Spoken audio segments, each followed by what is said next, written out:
Okay, then My speaker's not working. Can you hear me now? I can hear you. I can hear you Okay. over the phone. And then, so when you popped in, it started the recording because you're the host. All right, let me see.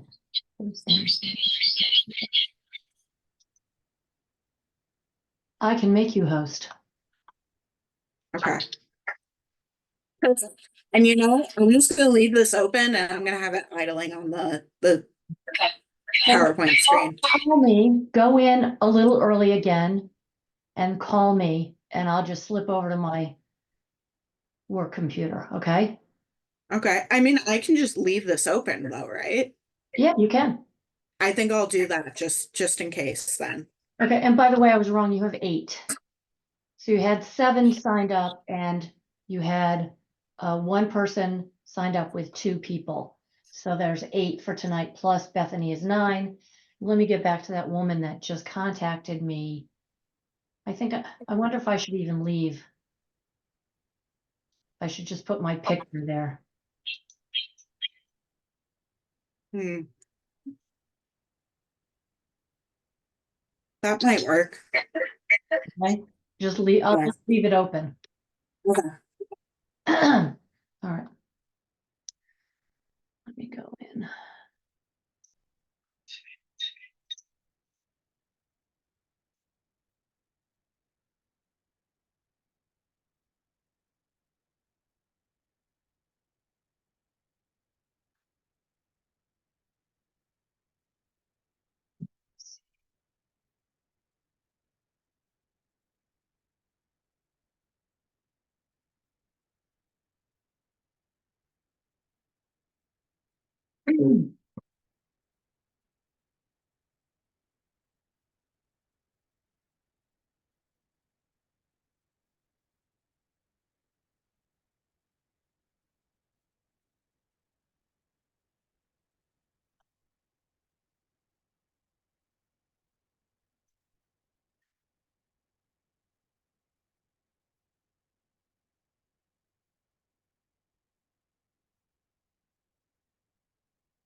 Okay, good.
I'm just gonna turn this off and this.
Hello.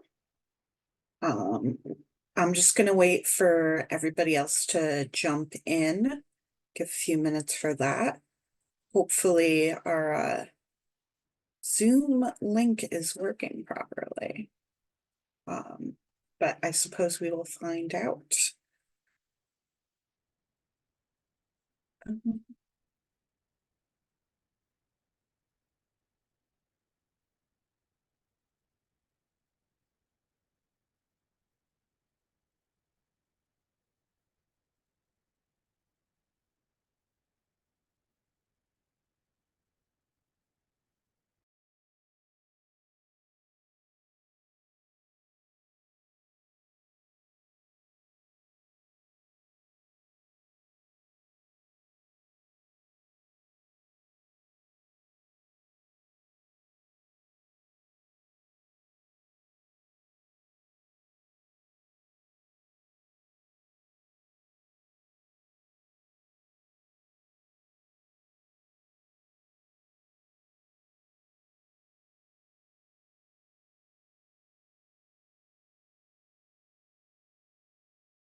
Okay. Hi everybody who's joining. I see we've got Abigail, we've got Joanna.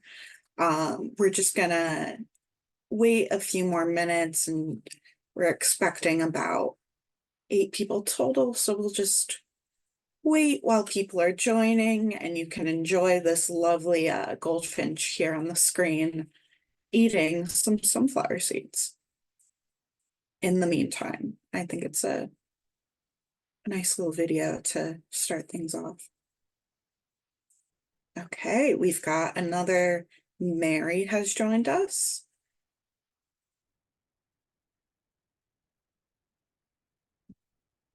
Is everybody who's with us able to hear me, able to see the video, able to see the screen?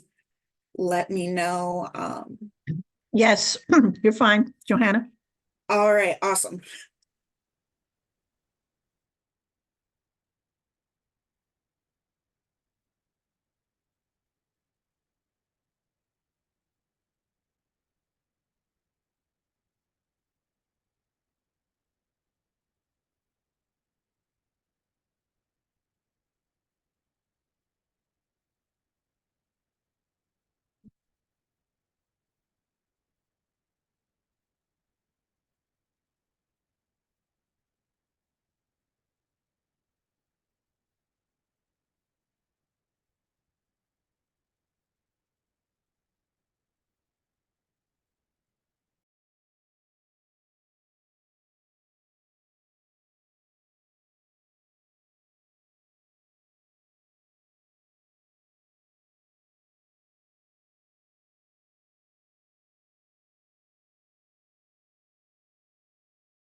And see if anybody else joins us.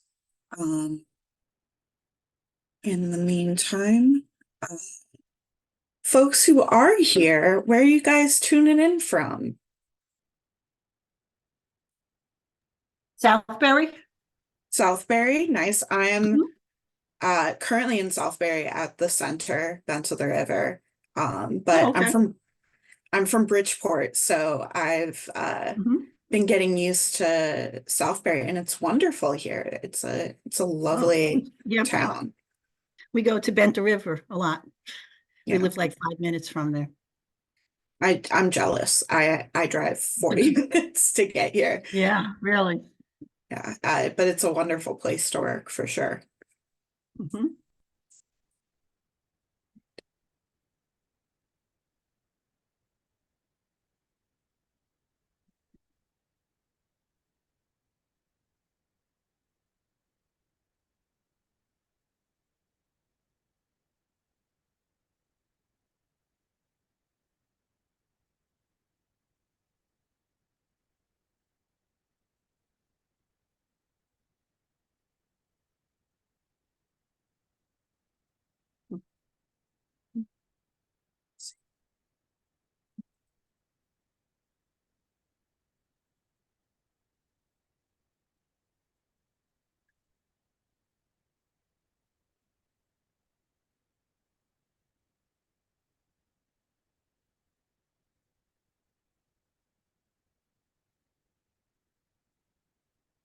All right, I think we can get started. I know there's some other people who have registered who have not jumped in, but this meeting, this webinar is going to be recorded. So anybody who registered and paid for it is going to be able to view it after the fact. And I just want to be cognizant of time. So I can get started here. So just a couple of quick things is just in general, it would be wonderful for people to keep themselves on mute throughout the presentation. At the end of the presentation, we'll have a 15-minute Q&A. So at that point, obviously, folks can unmute themselves and ask questions, and we can have some good conversation. Robin is here. She's our center director here at Bend to the River, and she's just going to be monitoring the chat and just helping me out here. And we've got somebody else joining us, Marianne. Okay, awesome. Seems like some people are rolling in. Hello. Okay, so we're gonna get started, and I am going to Hello. hello. Okay, so today we are going to be talking about attracting birds by the seasons. So we're going to be going over what Andy, birds come on. need each time of the year. I'm just gonna say, Johanna, you seem to be unmuted, so I might encourage you to mute yourself. Oh, okay. Yeah, thank you. All right. Yeah, so in general, it'd be great if just people kept on mute for this portion. So we'll jump right into it. You guys probably don't know me because I just started at Bend to the River as the senior coordinator of community conservation programs this past November. But I've been working for Audubon in Bridgeport and Stratford for about 3 seasons previous to this position. And a little bit about myself is I'm an educator, I'm a naturalist, and I'm also an artist. So I do have a bit of a background. I have an associate's degree in fine arts, and I like using my artistic skills to be able to communicate different educational concepts, and also just as a way to share my love of nature. So enough about me, because you guys didn't come here to hear about me, right? So a little bit of background in case people don't know, Audubon is, we are part of the National Audubon Society, as we are a state office. We're Connecticut, Audubon in New York. And Audubon's mission is to protect birds in the places they need today and tomorrow. Audubon works throughout the Americas using science, advocacy, education, and on the ground conservation. We have state programs, nature centers, and chapters, as well as we work with various partners across the North and South America to protect birds all over. So we focus on habitat conservation, policy leadership, climate action, and building community. Like I had mentioned, Audubon has a national network. So here at Bend to the River, we're a nature center and sanctuary that's part of Audubon, Connecticut, and New York. And more specific, Bend to the River has 700 acres here as our nature sanctuary. We have 15 miles of hiking trails. It's a ton. I don't think most people will hike the entire property in one session. It's a lot. But we are open daily, sunrise to sunset. If the sun is up, you guys are welcome to come over, take a walk, take a hike, experience our trails. And of course, it's a nature sanctuary, so we try to keep it as natural as possible. And but it's a wonderful place for people to visit. So today's agenda, we're going to be talking about the food types birds need for each season and what native plants best provide those seasonal needs. Like I mentioned, the last portion of this will be a Q&A. And as we go through, we'll hopefully give you guys some great information on what you can do in your own backyard to attract different birds and provide food sources and help them thrive. So when people think about attracting birds, normally they think about bird feeders. But bird feeders are maybe not the only way we can get birds. So only a fraction of our native birds are attracted to eating at a feeder. Another issue with bird feeders is that they can become a haven of disease. They get kind of messy. Multiple birds from different areas are coming and using them, and it becomes a real hot spot to spread different contagious diseases around. So putting out bird feeders is not sometimes the best thing to do to get birds in your yard and get them fed. And if you do have bird feeders, we just encourage that you clean them regularly to help prevent any disease spread as well. And what do birds need? They need food, water, shelter, and space, and all of that equals habitat. Today, we're going to be focusing on the plants that provide a source of food. And sometimes these plants don't only provide a source of food, they also provide a source of shelter. Birds are losing a lot of habitat and natural spaces as human development kicks up and we keep kind of destroying these natural habitat areas our birds are in. And cutting down trees and replacing them with non-native counterparts really takes away sources of food for our native bird species. And I don't know about you, but I would like to keep our native bird species around happy and thriving.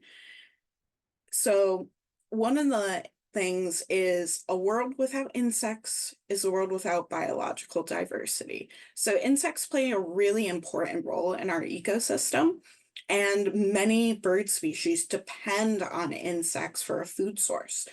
Without native plants, we wouldn't have the insects that provide a food source for our native birds. So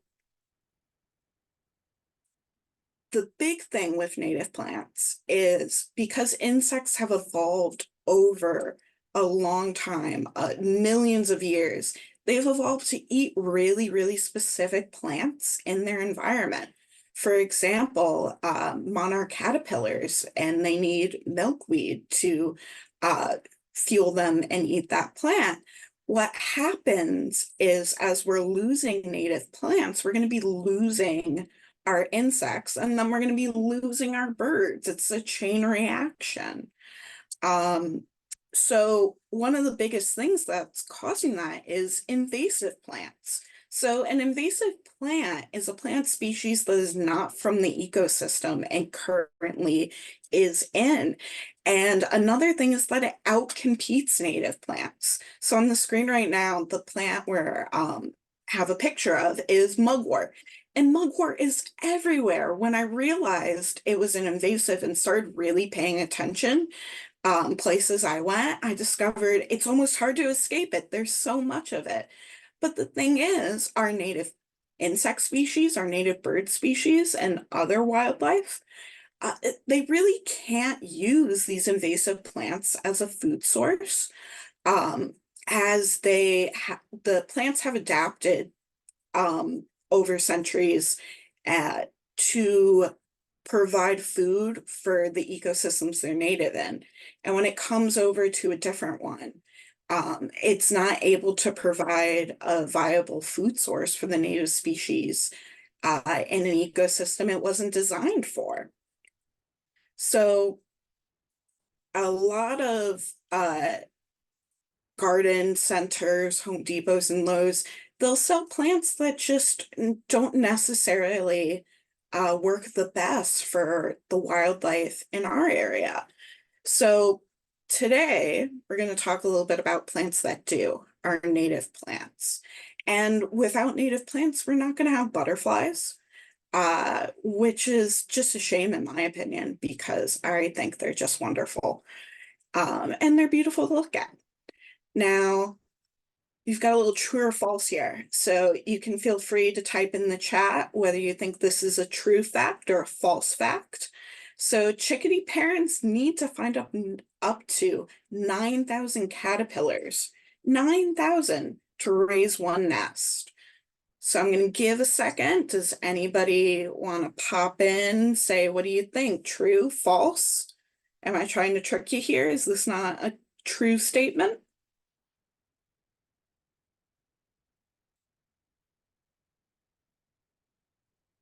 All right.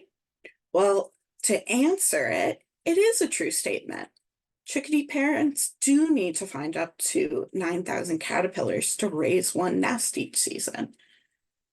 So birds in the springtime need an abundance of insects to rebuild their muscles and prepare for nesting. So what happens in springtime is we have migration going on. We have birds returning from their wintering grounds, and they're going north to their breeding grounds where they're going to end up raising their young. And on the screen here, we have some red-winged blackbirds and European starlings. And I know I had talked about invasive plants, but there's also invasive species of birds. And European starlings are one of those. I know, shocker, it doesn't say it in the name, right? Yeah, they're from Europe. They're not supposed to be in our current ecosystem, but they are, and they do take resources away from our native birds. And our native birds are going to need a lot of fuel to raise those nests. So when they return, they really need those native plants that they rely on to get a food source to be able to reproduce. So the first thing is, in early May, a lot of birders will go looking for warblers around oak trees. So the pollen and the blooms that are happening, and I know for me, my car always ends up covered in pollen from oak trees this time of year in the spring. And those blooms are attracting tons of little small insects that our birds who are going to be eating as fuel. So warblers tend to crowd around oak trees. And right here we've got some warblers, and as you can see, they're eating some insects, some little caterpillars. And the trees they're on are crab apples. So crab apples are an important tree type for birds, and you might expect them to be, something that most humans would like. But they're actually a good support for over 300 species of caterpillar, and they provide fruit in the later seasons. So all around, a good tree to have. Now we have here a lovely oriole, and they're not only attracted to the insects going around flowers blooming, but they can also drink nectar from flowers of crabapple trees as well as tulip trees. So a bit of a dual food source out of a plant type. And I've got another little question here. What do you guys think? What is a food oriole lovers might put out in the spring? We've got an option of seeds, muffins, sugar water, oranges. Take a couple of seconds if anybody wants to throw in the chat their guess.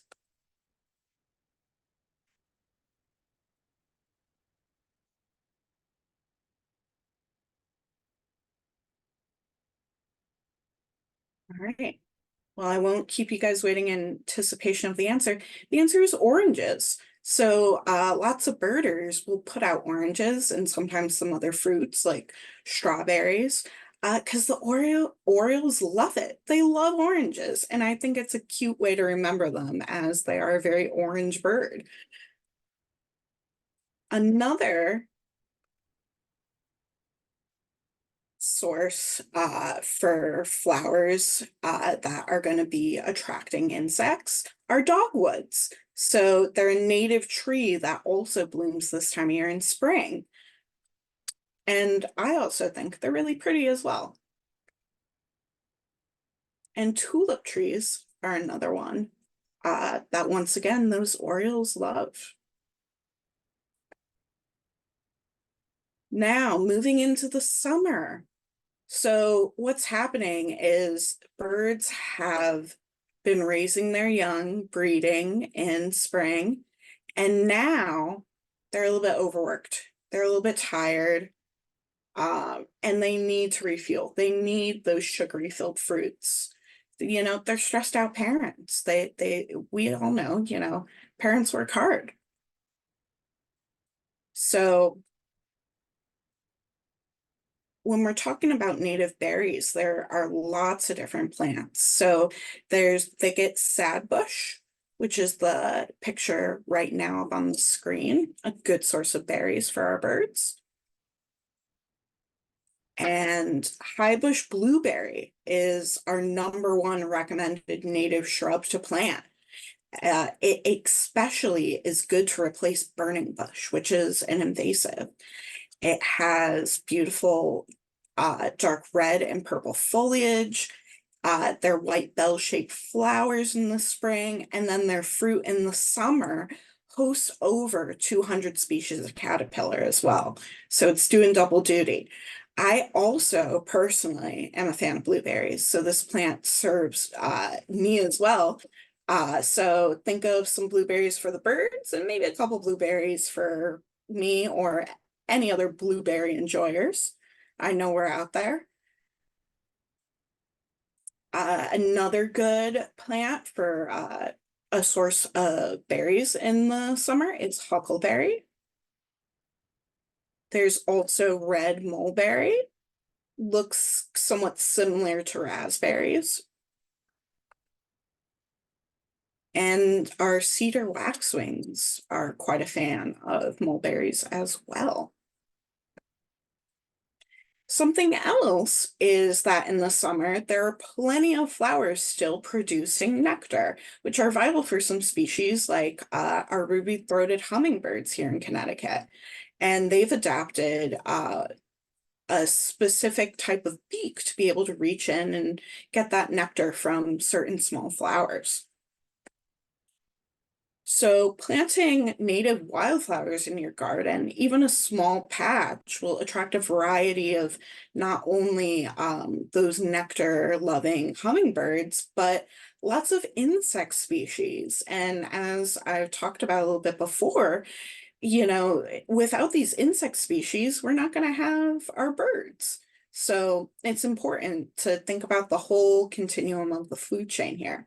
And some awesome wildflowers or native wildflowers are cutleaf coneflowers, there's scarlet bee balm, there's New England asters, Joe pie weed, butterfly milkweed, an important one to attract those butterflies that we all love.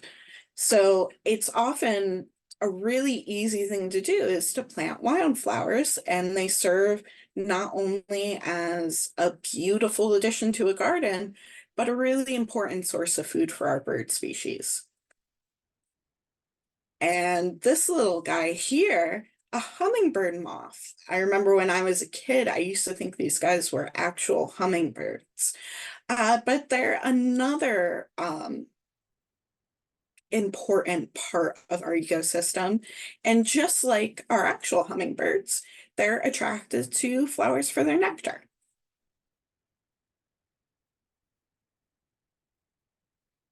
Now, about 96% of terrestrial birds feed their young with insect protein.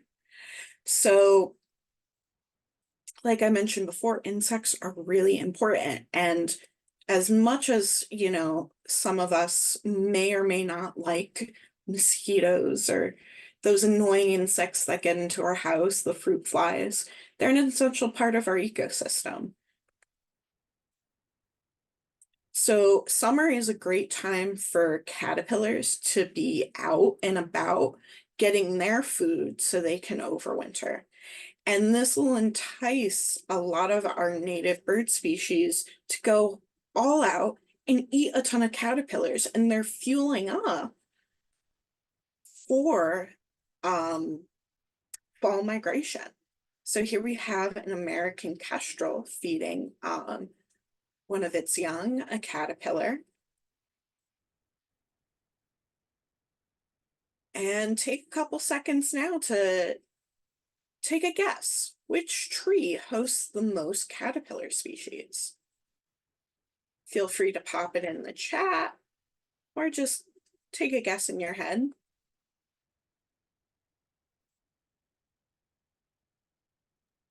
And I'm going to encourage people to be brave and pop an answer in. Well, Yay! we've got oak. Okay. Anybody else want to chime in before we go ahead and find out?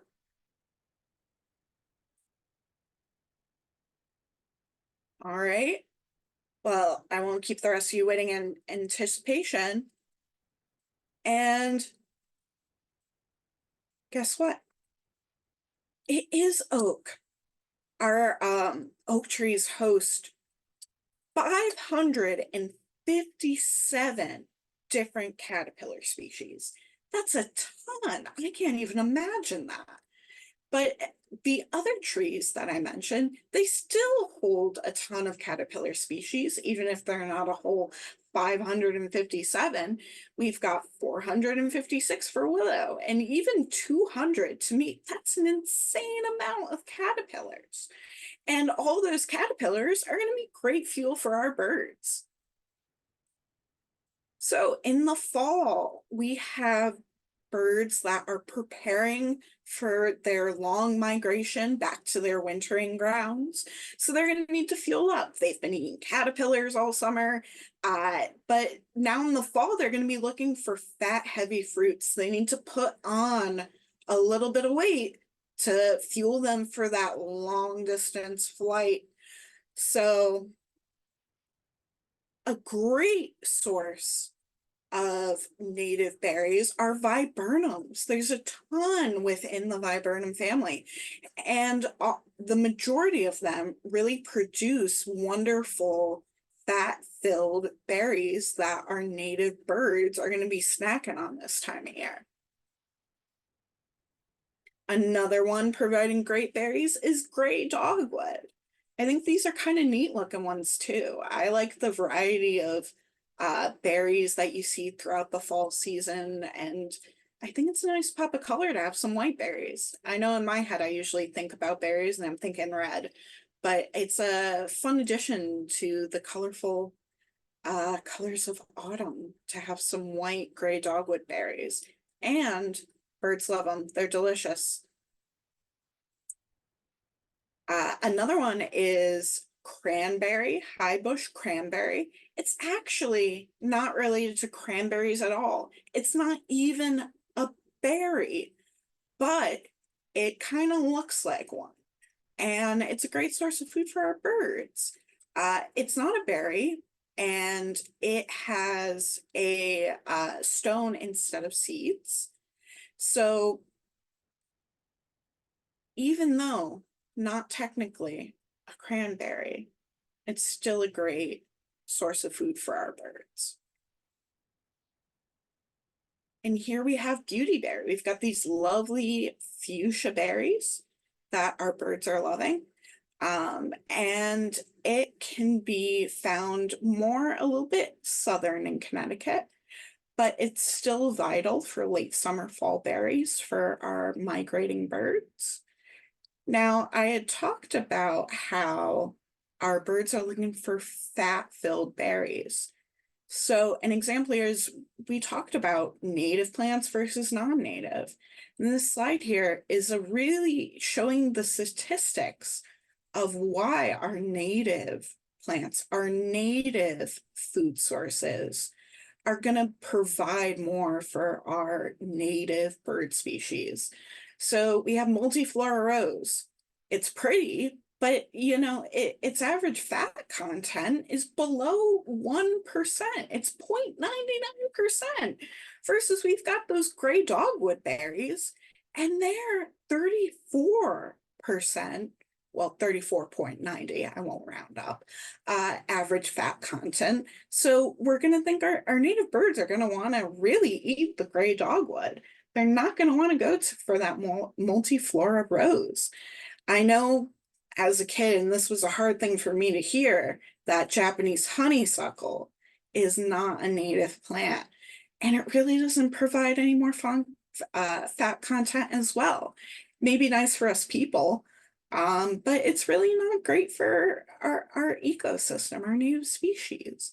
But there are options that are really great. We've got arrowwood viburnum, and that one has a whopping 48% fat content. Wow, that's going to fuel some birds for that long distance migration they're going to be undertaking.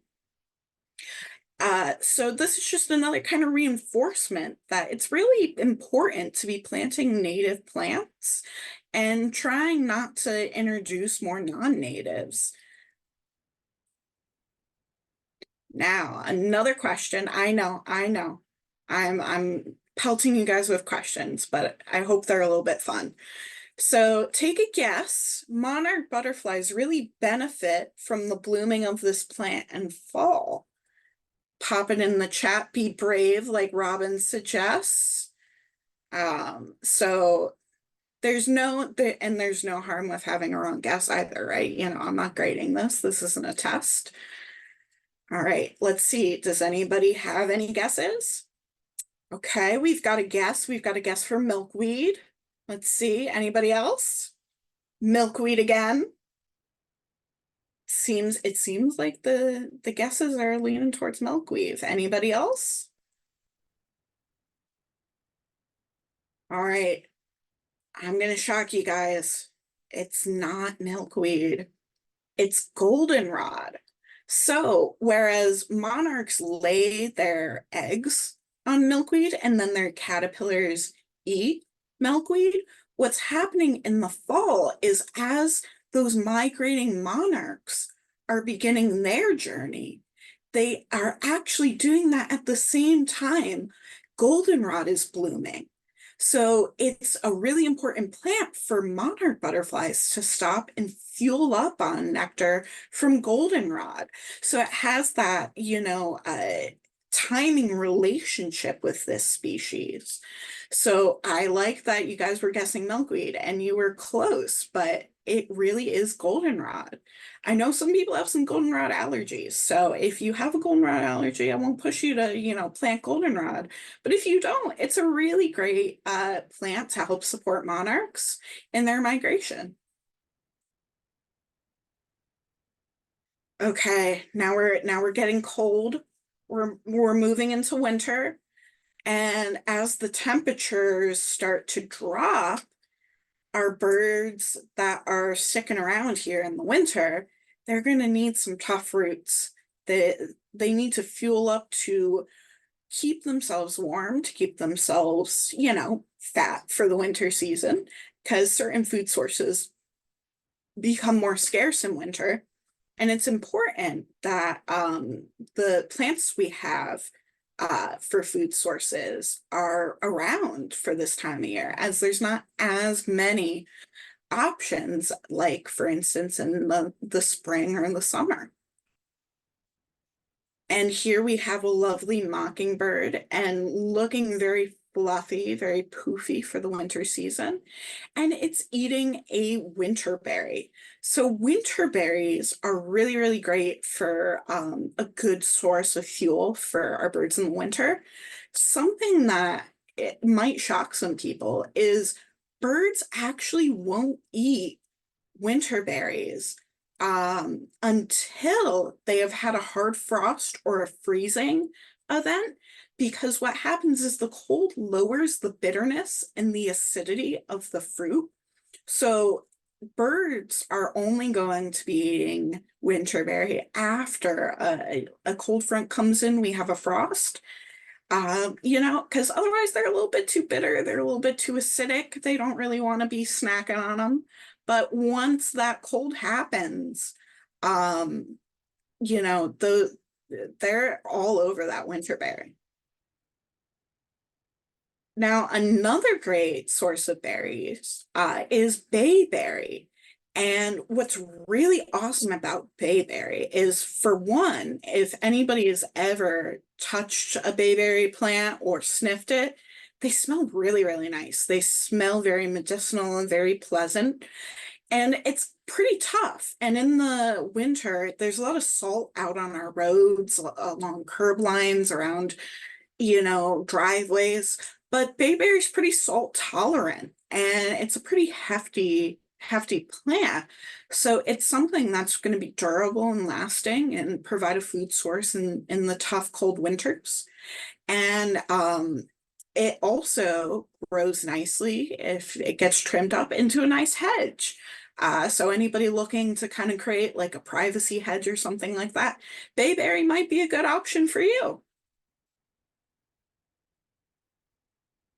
Another thing in winter is a lot of wildflowers have left their seed heads. They're dying back for the winter, but those seed heads become a great source of food for birds in the winter. Birds like juncos. Juncos are often referred to as snowbirds, as once the cold weather starts rolling in and once winter is starting to appear in Connecticut is when the juncos show up. So they love eating a ton of these wildflower seed heads. So we have both here on the screen on the left, we have mostly ironweed and Joe Pyeweed. So I mentioned Joe Pyeweed is a great wildflower native to plant, and it's also very useful in winter as well. And then on the right, we have more of a close-up of a seed head here. And this is something maybe people would want to cut back their dying plants in the winter, but we encourage you guys to leave them, leave those plants out there. The birds are going to take the seeds from them, and they're kind of going to deal with themselves. So it's a good thing to keep up those plants that have died back even in the winter. Another thing is our native grasses are also another source of seed heads for birds in the winter. So they're another source of, the grasses die back, but those seeds are going to be a good source of food. Now, on the screen, this plant right here is little blue stem, and it's actually not very attracted to deer. I know I grew up in a city, so I didn't have to usually worry about deer eating my plants, but I know around here in Southbury, that's an issue, is deers coming through and eating things. So when you can plant some native plants that are more deer resistant, they're going to be able to, be ignored by those deer species and stick around. Now, you may be asking yourself, I went over some native plants in this presentation, but what if I want to know more? What if I want to hear about more plants that are native to my area? What about certain birds in specific I want to attract? Maybe I'm an Oriole lover, or maybe I'm really looking to see some cedar waxwings. So depending on the bird species, what kind of plants might I want to put in my yard? And how can I get local support? We're talking about native plants, so we want local native, plants with genotypes that are specific to our area. So I have the answer for you guys here. Audubon has a native plant database that anybody can go on, search it up online, Audubon native plant database, and it's a really, really great resource for finding out where to find native plants, where to buy them, what kinds work best for your specific type of, like, if your yard has very wet soils, or maybe poor drainage, or maybe really great drainage soils. It's really easy with the native plant database to find exactly what you're looking for. So you can go on and you can filter by type of plant. So I can go here and I can say, you know what? I'm really looking to plant some trees in my yard. So I'm going to look up what trees are going to be best for my area. And it's really easy to do so. Another thing is, maybe I want to search by resource. So if I want to attract hummingbirds, I'm going to look for the best plants that provide nectar. But maybe I'm looking to have nuts out there for maybe not only birds, but I don't know, maybe I'm a squirrel lover. I'd like to provide some nuts. I can easily search by the type of resource the plant's going to provide. And I then also, if I really want to be specific to what bird I'd like to attract, there's another way to sort it as well. I can go by bird type. So if I'm looking to, really see some wrens in my yard, I'm going to be able to look up exactly what plants are going to be best to attract maybe some Carolina wrens.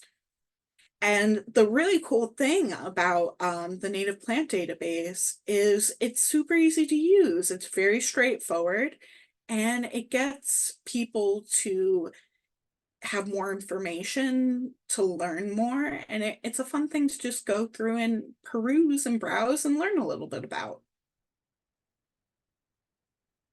So under the local resources tab on our native plant database, local Audubon chapters are suggested for support and guidance. So you can reach out to a local chapter and maybe ask, like, hey, in my area, I was looking to maybe attract some Orioles. Do you guys know where I could find maybe some tulip trees? Or have you guys had great success planting a certain type in a certain type of plant in my area? And there's also regional resources like native plant societies. So it's really an all-in-one place where you can find a lot of information if you really want to, get in and be able to know what plants would work best for what you're looking to attract bird-wise.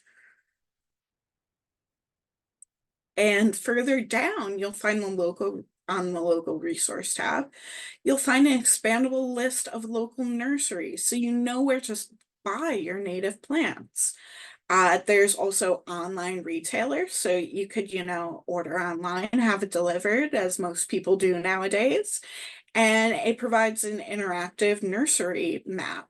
So you can go through, just like I know for me, when I'm searching up things on Google Maps, I'm used to using that map feature to just kind of go around and look at different places. And this is another feature that makes it a little bit easier to find at different native plant nurseries. Now, something else that's really cool and is a shining example of our chapter network is the Urbanscapes Native Plant Nursery that the Monogatuck Audubon Society and CPEN, a local nonprofit organization, dedicated repurposing vacant lots into green spaces in New Haven. And I see Robin's putting up the little celebration. Robin had a big, participation in this. She's has some great knowledge too about firsthand the great work that's being done at Urbanscapes. So what Urbanscapes has done is able to turn some vacant lots in a really urban area to good use. These lots are just sitting there, they're not being used, they're not looking the best. And what they're able to do is be able to make that into a native plant nursery. They grow almost 450 different types of native plants to sell. That's a ton. And this is an ongoing project. And what's really amazing is it's able to provide, education and some paid positions for local youth to be able to be stewards of these native plants.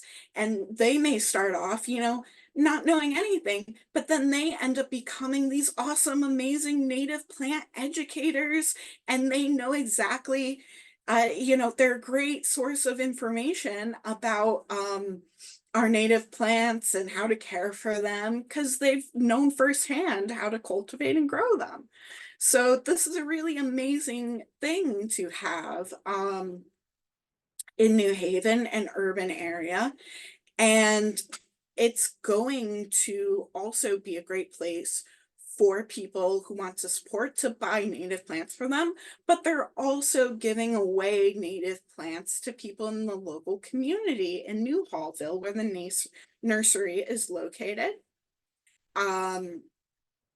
So the Audubon Chapters Network throughout the country is really amazing groups of people doing some really amazing work that's driving and helping bird conservation. And this is just one example of that. And this is the direction Audubon really wants to create more programs like this, more, native plant nurseries, more youth leadership. And that's a big,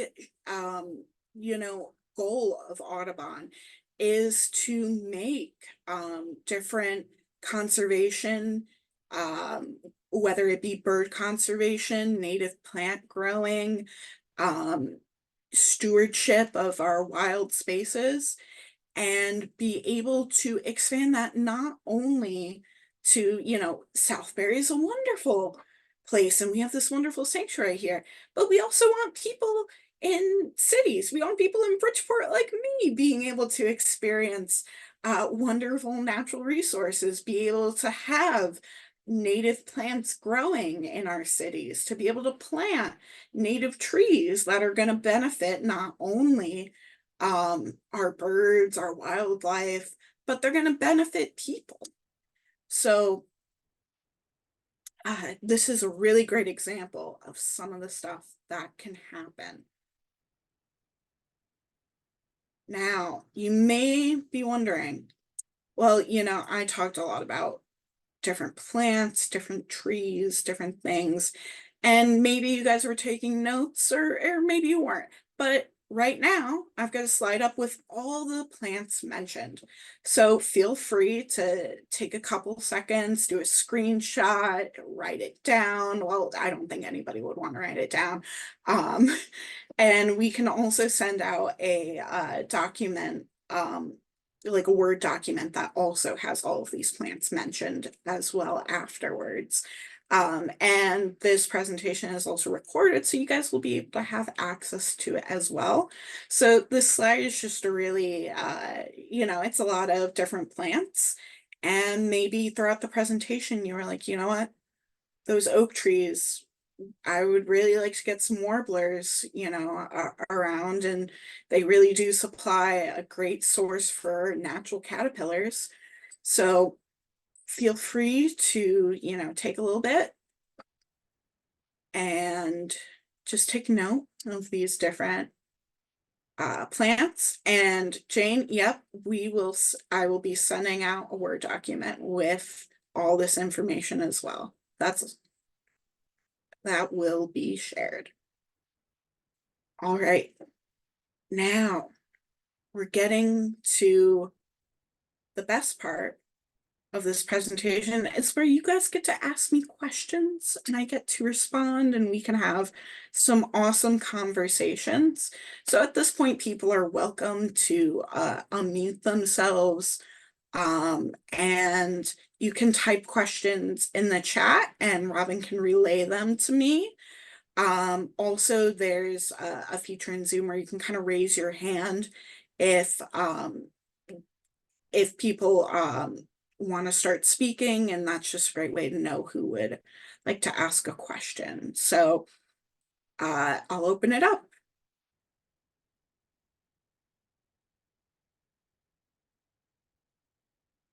And just like Robin had said earlier, be brave. Also, any question about native plants, about birds, maybe even about the bent, open to anything. So feel free to pose some questions. And we're such a small group too. You might even consider just coming off of mute if you have any questions for Allison or us at the Bent. We're so glad you all joined us this evening. Yes.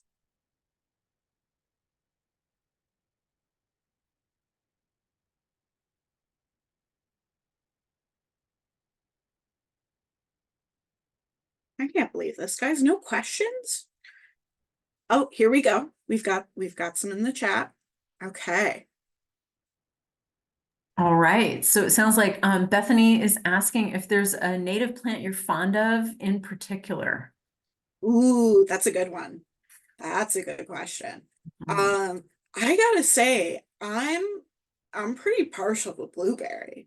I mean, I know I mentioned, I'm a fan, but it really, they're a great source of food for birds, but I love a blueberry muffin. I love a blueberry muffin. I think they're wonderful.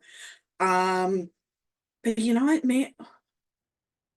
maybe another native plant is also, I am really a fan of goldenrod because I like attracting those monarchs. I also think goldenrod is just such a beautiful yellow gold color. I think it's a favorite of mine. All right, we've also got another question from Jane. I have a front yard that is hot and dry, and my backyard has enough moisture. Does anyone have a suggestion for a tree or shrub to plant in my hot area?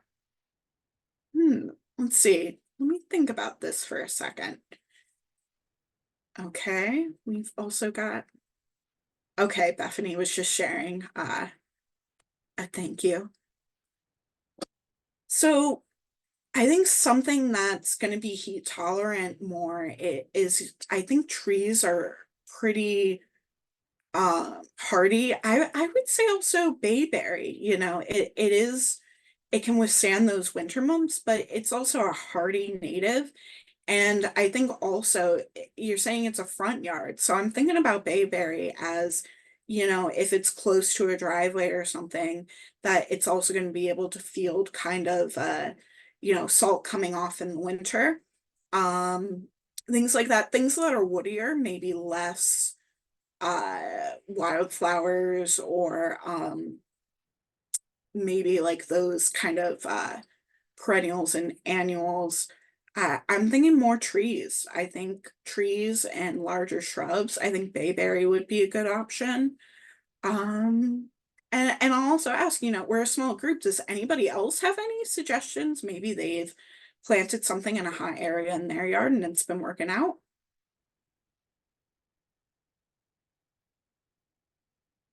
Some of the native dogwoods do well with that, Yeah. like silky or gray leaf dogwood is another possibility. Yeah. Okay. Marianne has to sign off, but says thank you for everyone for the wonderful presentation. Thank you, Marianne. Thank you for being here. Thanks, Marianne. Any other questions? Feel free to come off mute. Feel free to type. You know, we've got a little time here.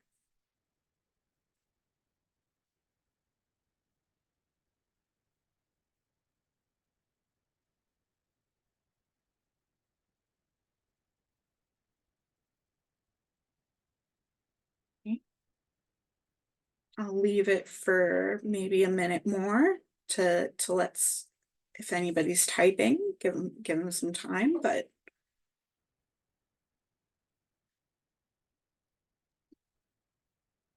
Maybe we can ask, oh, this is Here we great, go. Kane.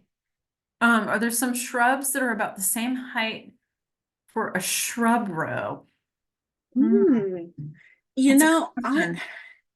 I know there's, bayberry, Baccharis, which is, oh gosh, why can't I think of the common name right now?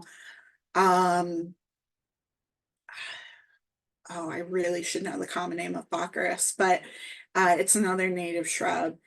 Um, I'd say they're about similar height. Let me think a little bit on this.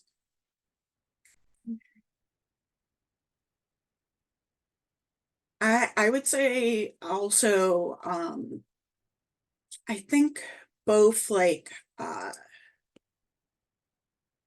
on, let me gather my thoughts.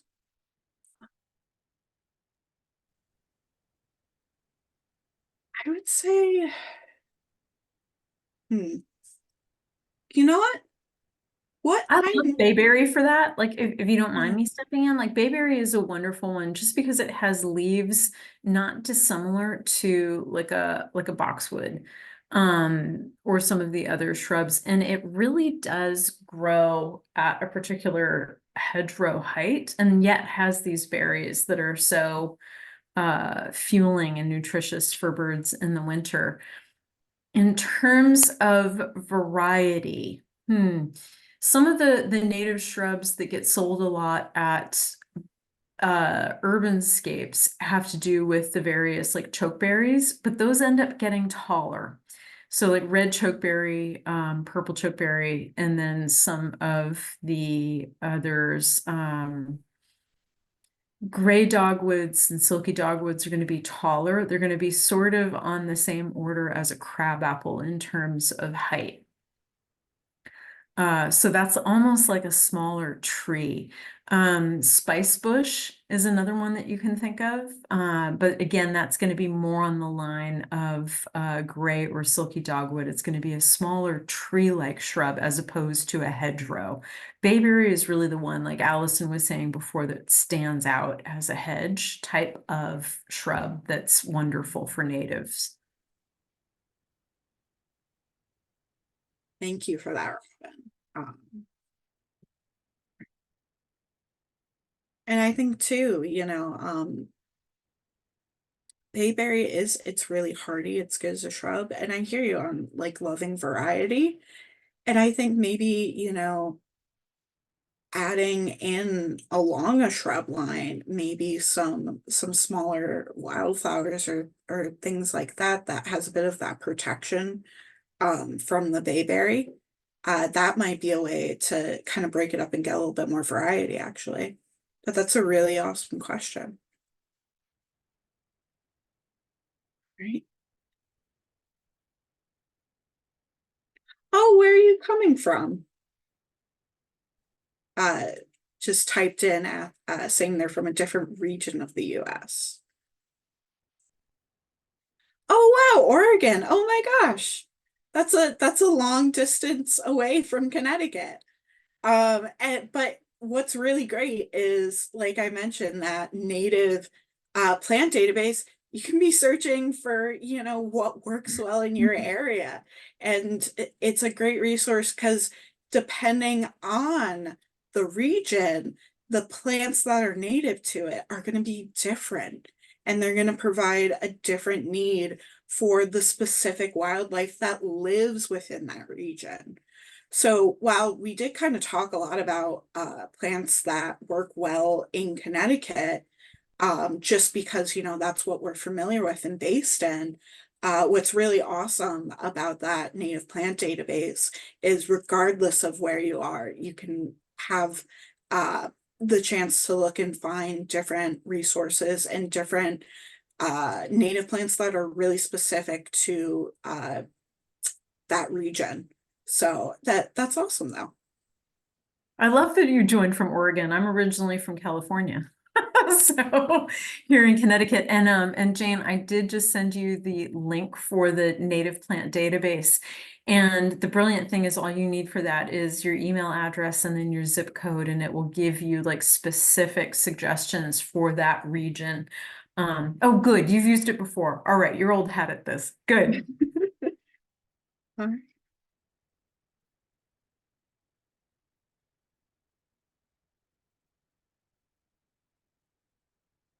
All right. Okay. And anybody else have any more questions? And like we mentioned earlier, it doesn't have to be about native plants. It could be about you know, bird related, you know, we're the bird people here at Audubon.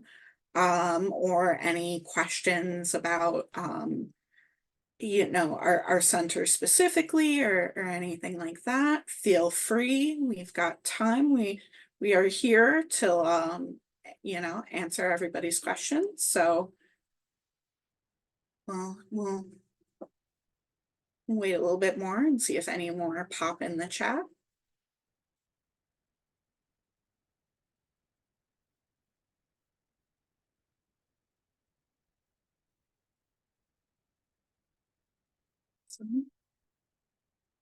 And thank you, Joanna.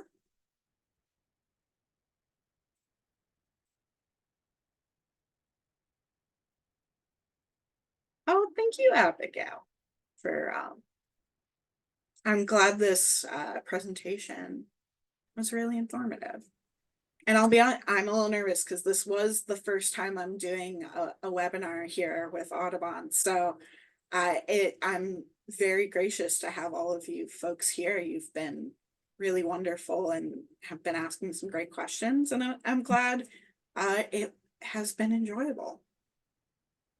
This was wonderful. And Jane sent a question that came to me directly, and it's that you get opossums and groundhogs, and what do they eat? So opossums are omnivores. Opossums will eat invertebrates, small mammals, small reptiles, amphibians, and then they will also eat plant matter. So roots, fruits, vegetables, etc., whatever is out there. And then groundhogs are mainly herbivores. And so if you're doing any types of like raised garden beds and growing vegetables, they are going to raid your raid your vegetables. And yeah, I love a message. There's someone I follow on Instagram, and it's Chunk the groundhog, and it is this wonderful message about coexisting. And so this individual has created a vegetable garden specifically for the groundhogs to raid, and then has a special vegetable garden for his family that is protected with a bit of fencing. So groundhogs are opportunistic in terms of roots, bulbs, somewhat like the squirrels. They're rodents just like the squirrels, and they have teeth that are ever growing. But they're mainly herbivores, vegetarians, and then the opossums are more the omnivores.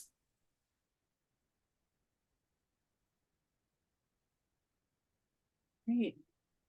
Now it seems like Jane, you're the only one left. Do you have any more questions or any more comments? And I didn't want to talk too much, but no, I'm doing great with this. You've given me a lot of ideas. It's just that plants are expensive, and Or- I have a very nice undeveloped backyard, rather large, and Mm, it's going to be a great opportunity. I just don't want to go throwing away wads of money on the wrong right. plants. So, Yeah. Oh, Yeah. definitely. And something else too is sometimes if you can maybe collect like some native seeds from maybe your area and maybe try to germinate those, that's a possibility. you know, Um, that it is an excellent idea if I were all in a network, but my near neighbors are not plant lovers at all. oh, And then my social contacts are new immigrants to the area where I volunteer. So they don't know anything either. So that's why So I'm turning to you. yeah, and that's a wonderful question. And there are some organizations that I believe are national, and those are the Native Plant Trust and Okay. then the Native Seed Trust. So Yeah. the interesting thing about native plants and seeds is that there are all of these like ecozones, ecotypes, Right. ecoregions. And so Connecticut happens to be Eco 59. And so there are specific seeds, native seeds Huh. that are tolerant to our particular climate in Connecticut. And I imagine, things are quite different on the West Coast. And Yes then, were and you no. inland? Yes and no. We have some similar things. Yeah, in Uh, terms of humidity and rainfall, I think we are more similar than certainly California. oh, more similar than I realized. Interesting. But we're drier. Despite Right. the stereotypes about rain in the Mhm. Northwest, you're wetter here, Right. definitely. Let me Uh, see. so anyway, thank you very much. I don't want to keep you, but you've Well, given me a lot to think about, and I just need to be patient. I already have a lot of flower seeds, but the bushes are going to be more expensive, and that's why I needed to listen to you tonight. this was so great, and I'm so glad that you joined. Let us reach back out to you because there may be some other fun links and groups that we can connect you with. I would love that. Yeah, I don't want to drive very far until the weather changes, but right. once it's warm, I'm game for Yeah. more exploration. Right now, not so much.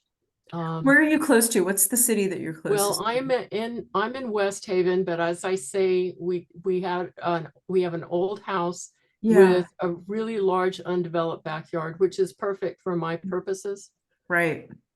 So it's up on a some hill.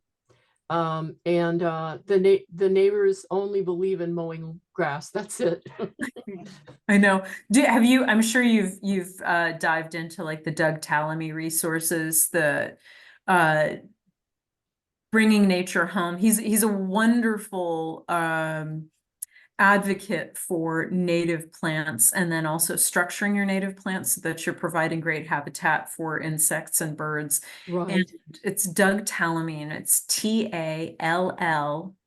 TALLAM as in Mary Y.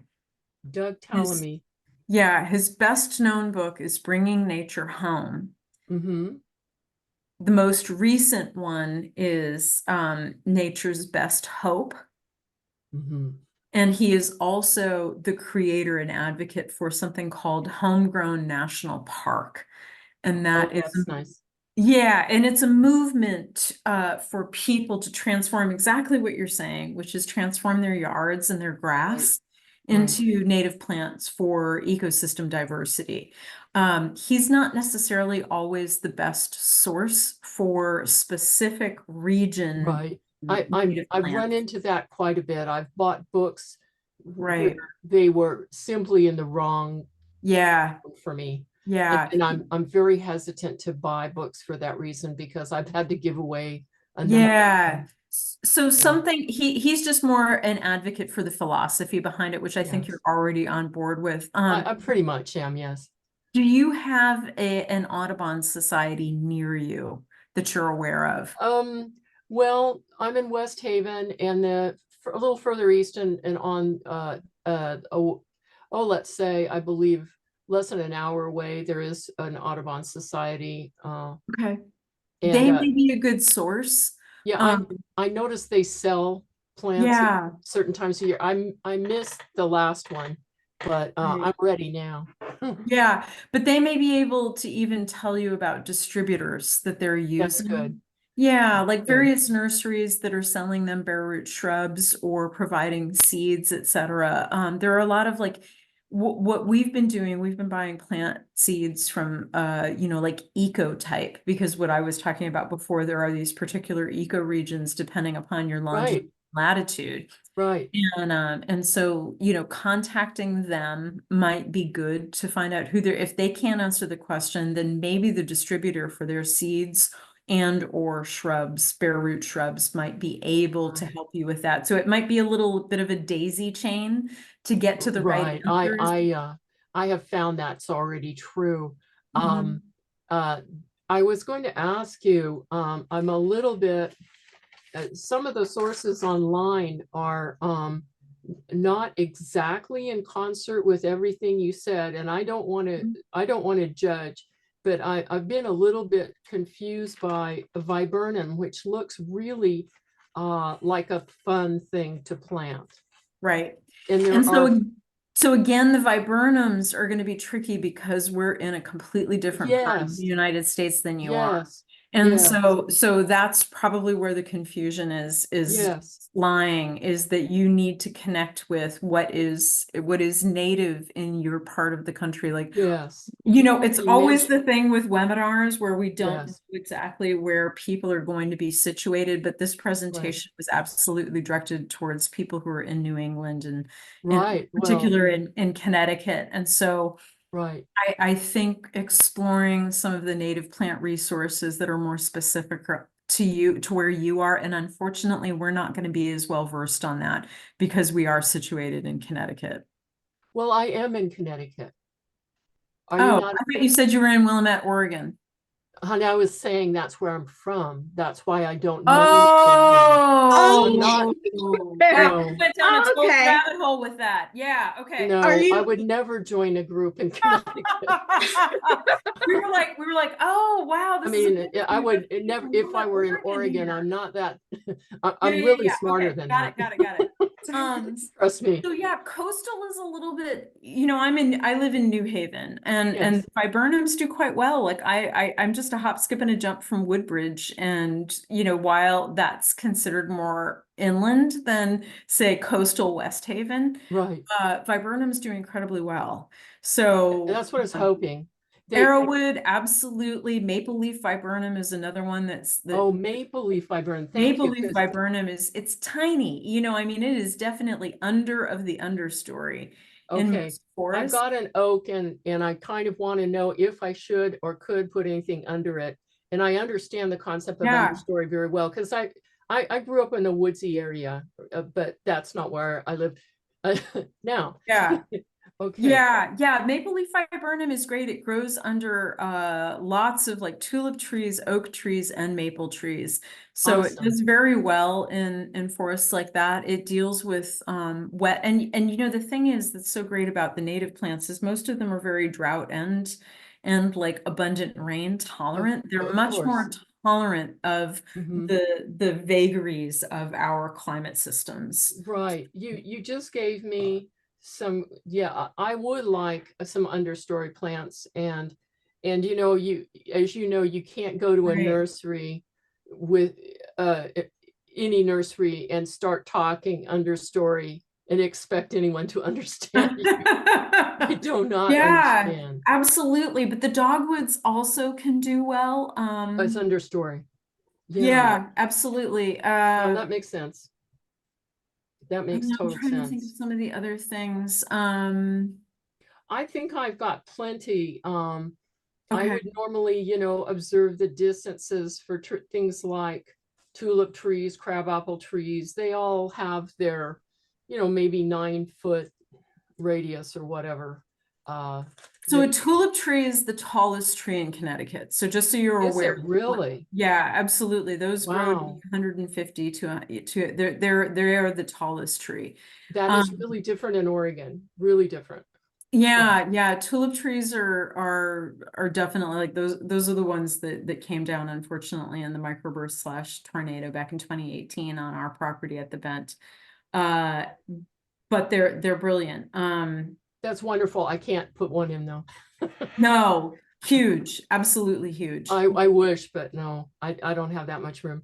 But that's great. I will scratch them off. I was excited to imagine it, but Yeah, really, I love the flowers on those. They're this crazy green, cream color and orange. you know what I suspect is that on the West Coast, when people speak of tulip trees, they're talking about You're talking about magnolias. Or- They're talking about the various magnolia. ornamental, Yeah, an ornamental absolutely. tree. And that's Yeah. what threw me when I heard it. I thought, really? Yeah, But that's not, we're not talking the same. yeah. Chinese tree. magnolias are also referred to. Yeah. Okay.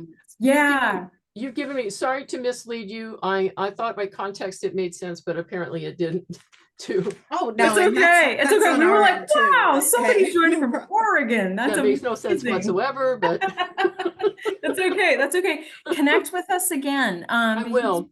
we've got a land manager who also does a lot with our native and come visit. It's spectacular here in the spring. Have you been to the Bent before? I have been to I think I've been to a nature conservancy Mhm. arboretum that's not too Awesome. far from where you are. There's some type of similar facility, but not focused on wildlife. Highstead. Therefore, they Highstead sell in Pardon? Reading. Highstead in Reading. possibly, yeah. Yeah, They- because they refer to themselves as an arboretum. And they're Yes. wonderful. They're across the river from us a bit, but yes, yeah. Come up to the Bent. We'll show you around. We'll show you some of the native plants. that Yeah, we have I here. really am all about natives and not about others. So Yeah.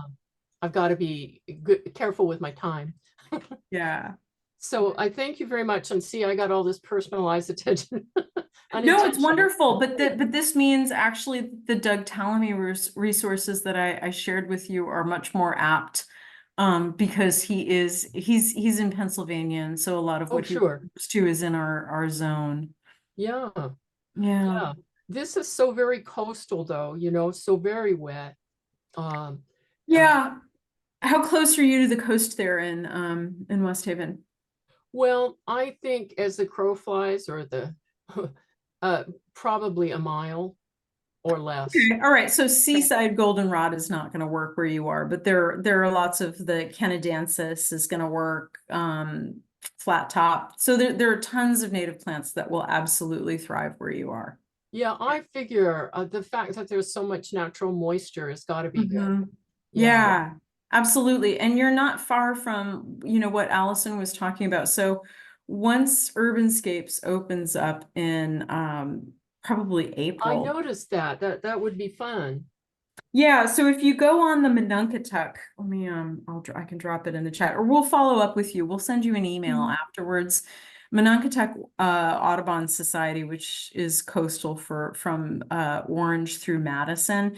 They're the ones that help run this with a local partner. And they've got it's 65 species of native plants that they grow there, but they had last year 3,500 plants that you could purchase, individual potted plants from 65 species. And they're very good about recommending plants for particular sunny, wet, etc. habitat. Yes, that's what I need. And when do you think they start April. I would say, April. April is late April, things are just getting started, then plants will be more robustly developed by the summer. Right. Yeah. My last comment, I have been pleasantly surprised but almost startled by how many insects are in my backyard. It is Good. amazing. Yeah. never- This is great. This is what happens when you don't use, chemicals and things like that. It's great. Yeah, I'm the messiest yard in my area in New Oh, Haven. And of course, my congratulations. neighbors are like, what's going on with this? And I don't care because I'm the one who has fireflies in the summer. Oh, I do too. We don't Yeah. have those on the West Coast, so that was precious to see that when Definitely. we first moved. So yeah, Great. that's Well, great. wonderful Thank to you. meet you. And nice to meet you, and I'm sorry to have thrown you such a strange pitch. Oh, don't worry about it. It was exciting. Okay. It was all good. Thank you so much. Thanks, and you have a good rest of your week. Thank you very much. You All as right. well. Bye-bye. Bye. Bye. I thought I was a little nervous. You did very well. Okay. I You was a little did very, nervous, very but well. I have I have this entire list of like positive comments that we can touch base on. I didn't mean for you to have, I feel bad that you're still there. I hope Oh, you no, pivoted your well, day. that's fine. I wanted to stay because I knew like the double monitor thing Right. would be really helpful to me. Yeah. I feel like I hit my stride a little bit further in the presentation. I think I was a little too nervous at the It was forego. not noticeable at all. It Okay. really wasn't. You did a great job. You are enthusiastic, you're natural. You gave great information. There were wonderful visuals. I loved the quizzes. And Yeah. it was great. And forgive me for like hogging the last 15 to 20 Oh, minutes. no. But that was an amazing connection to make with her, you know? Yeah, but I was totally convinced she was from Oregon. Me too. I was so confused. I was like, West Haven. I was like, oh, that's so interesting. They've got a West Haven in Oregon. Oh. It All was so right. Well, confusing. So take some time. Like if you come late tomorrow, just feel like you can, you know, buy back some time. okay. Yeah. I mean, Okay. I was fine staying. I'm fine. But yeah, I'll think about that. I will let you know in the morning if I Sure. will And then be, and yeah. if it's not tomorrow that you want to buy back the time, but you want to buy it back some other time, let me know. That's totally fine. Yeah. Just ponder that and whatever works best for you. But I thought you did a wonderful job. You Yeah. connected, you're kind, you're empathetic, you're enthusiastic, and this was great information. So I'm very proud of you, and I think you did a great job. Thank you. Yeah. Yeah, and thank you for as well your input in the chat too. Well, You know, I'm like, come on, enthusiasm, people, enthusiasm. It's like, yeah. bring the answers to the questions because, yeah. All right, I will let you sign off for the day. I'm gonna head home. You too. Take care. Safe drive home, okay? All right, bye. See Okay. you See tomorrow. you tomorrow.